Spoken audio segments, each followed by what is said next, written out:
Hi, Honors World History. We are looking at our next part. I can't even believe it. We're on to acceleration, all right? And this unit is a long one. It's like 6 weeks, 6 weeks? Yeah, 6 weeks long. Yeah, I'm trying to do math in my head. You know, math's not my strong suit. This is a great unit. In fact, this is kind of my favorite time period of history. It's definitely in my wheelhouse here. So I know a lot, and if you ever have questions, you can send me a message. I probably have like a paragraph response. In fact, sometimes my husband goes, he asks me a question about something history related, and I swear he like immediately is like, insert foot into mouth. I can't believe I just asked her a question, because I will go on forever as I am doing now. So I'll make this a little bit quicker, okay? Between 1500 and 1900, the world really becomes globally connected, and rates of innovation grow faster than ever before.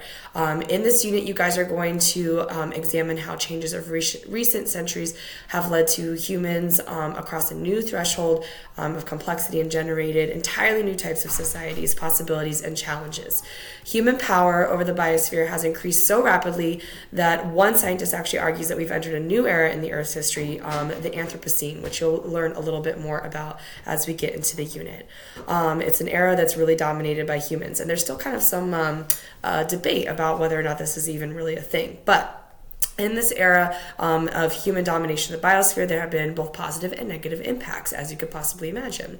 And the Industrial Revolution issued forth a new age of acceleration, including a huge increase in population innovation. However, the increase in use of fossil fuels, which of course fuels industrialism, has had a negative effect on the biosphere, while the increase in innovation has generated new technological advances that really have made our lives more easier and more dangerous in some ways, okay?